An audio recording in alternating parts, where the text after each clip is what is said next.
Hola, ¿qué tal chicos? Bienvenidos de nuevo al canal. Soy Ricardo, profesor de Física y Química, y en la clase de hoy vamos a ver algo que se repite y se da siempre en todos los cursos donde estoy, que es el método científico.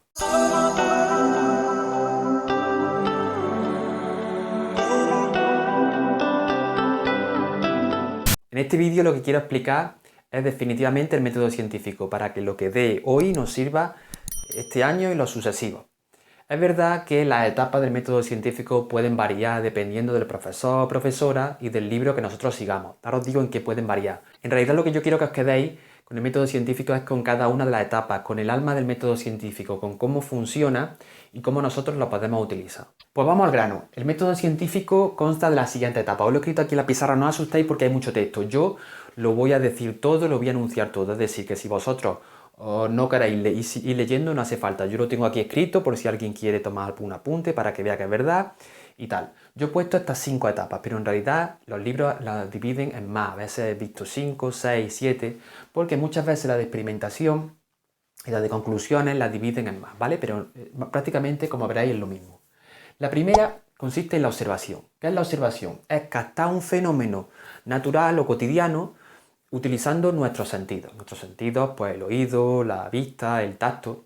Y cuando no podamos, porque nuestros sentidos se quedan, bueno, tienen unos límites, pues usemos cualquier otro aparato o dispositivo, ¿vale? En la observación es muy importante ser inquieto, como he puesto aquí, ser curioso, porque si uno va por la vida, ya os imagináis, ¿no?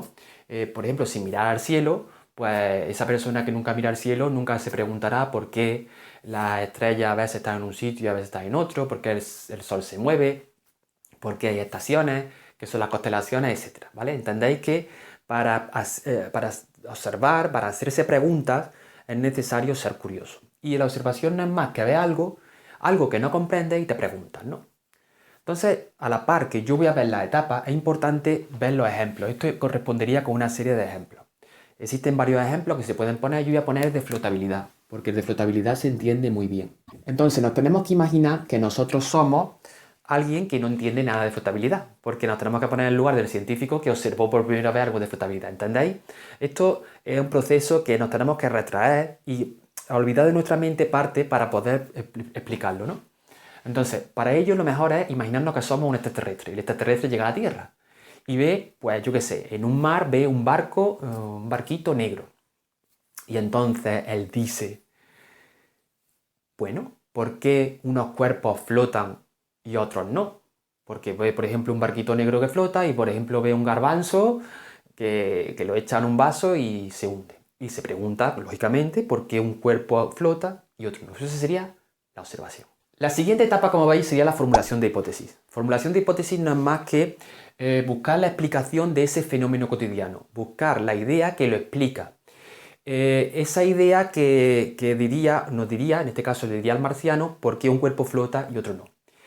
Esta idea que vosotros establecéis, porque esto tiene libertad, vosotros podéis suponer cualquier idea, ¿vale? Esto en un principio no hay ninguna restricción, debería ser realista, debería ser posible. Yo he puesto aquí nunca disparatada. No podemos decir, por ejemplo, que el garbanzo flota porque hay un duende que le da con el dedo y lo hunde, ¿no?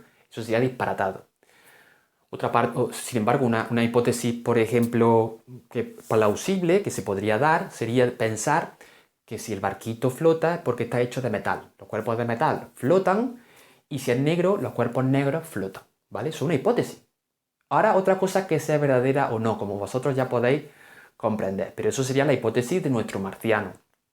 Y nuestro marciano también diría que los cuerpos esféricos, como nuestro garbanzo, pues se hunden. Esa sería la formulación de hipótesis. La tercera etapa que tenía aquí es la más importante de todas. La experimentación es lo que hace que el método científico sea tal, ya que cualquier método científico que se precie sin experimentación no tiene sentido. ¿Entendéis que el método científico es, como veis, como un caminito, es un camino que nosotros vamos recorriendo para llegar a un objetivo? Y nuestro objetivo no es más que explicar un fenómeno cotidiano, un fenómeno natural.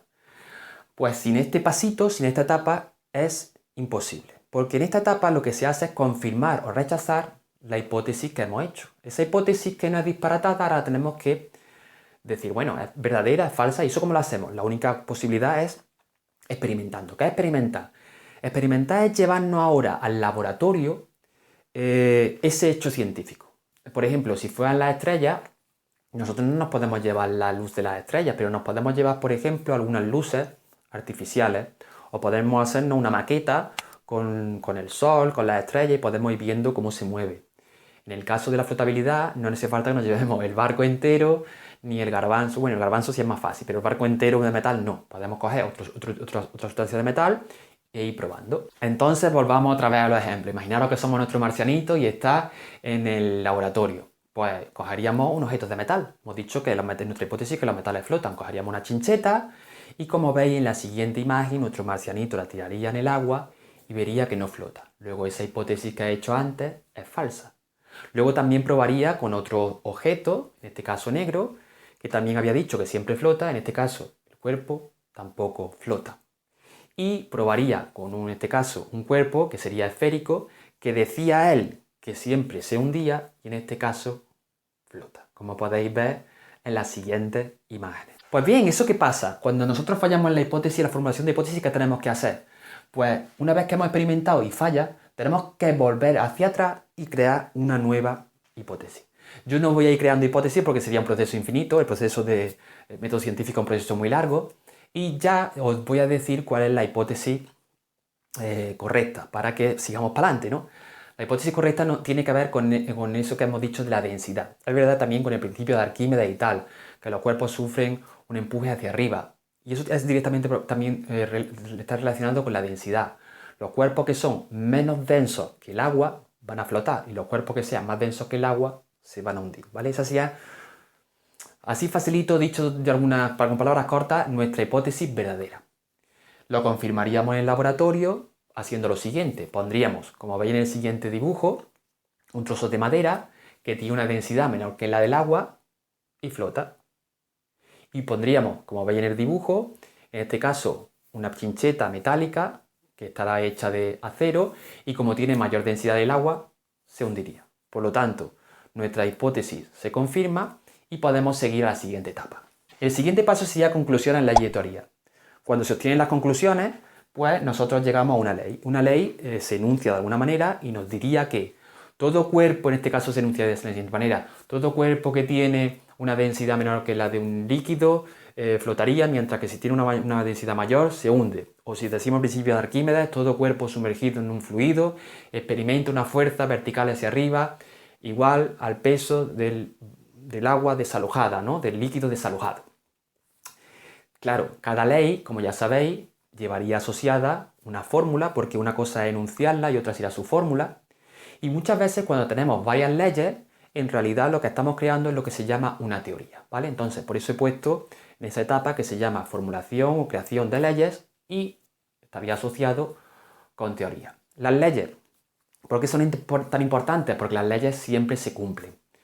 Es decir, no puede enunciarse una ley que hoy valga y mañana no sirva. Por ejemplo, el horóscopo no sería una ley porque el horóscopo puede acertar sobre tu futuro un día, pero al día siguiente no. Eso es lo que diferencia la ciencia de la pseudociencia y de la magia.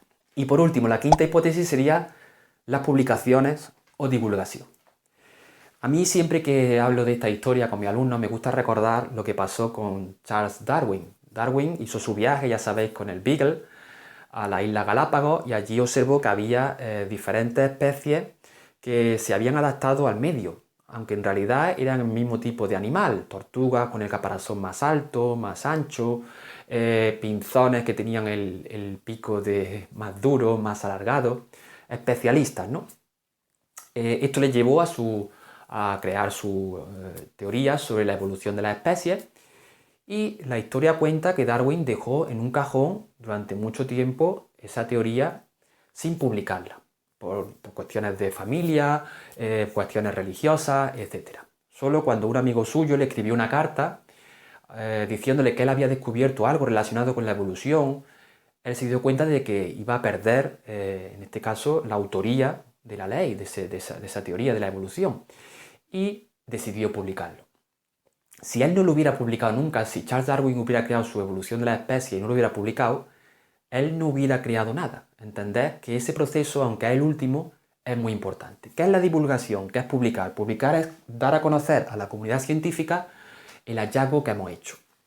Vale, el hallazgo que hemos hecho, ¿por qué? ¿Por qué es necesario publicarlo? Porque nos lo van a quitar no solamente eso, sino porque nosotros cuando lo tenemos en un cajón no sabemos si lo que hemos realmente elaborado es verdadero o falso. Yo puedo decir, he creado una ley, se llama la ley de Ricardo.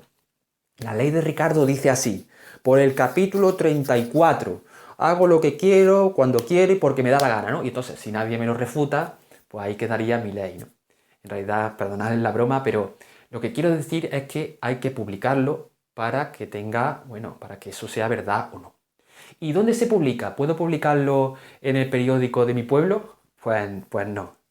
En realidad hay que publicarlo en medios de comunicación acreditados. Vale internet, pero determinadas páginas de internet, vale televisión, radio, bueno, revistas muy importantes, pero revistas especializadas.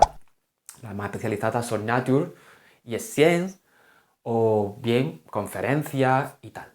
Solo en ese momento habremos terminado el método científico y ya podremos decir que hemos creado la ley. La ley, en este caso, la ley de Ricardo. Bueno, hasta aquí el vídeo de hoy. Espero que haya resultado interesante con las imágenes esas que hemos puesto y todo. Seguro que nunca habéis visto el método científico de esta manera. Gracias por quedar hasta el final del vídeo. Gracias por estar ahí siempre. Si tenéis alguna duda, alguna sugerencia, la hacéis llegar a través de los comentarios. Y suscribiros, que es muy importante para mí. Nos vemos en el siguiente. Hasta la próxima. Chao.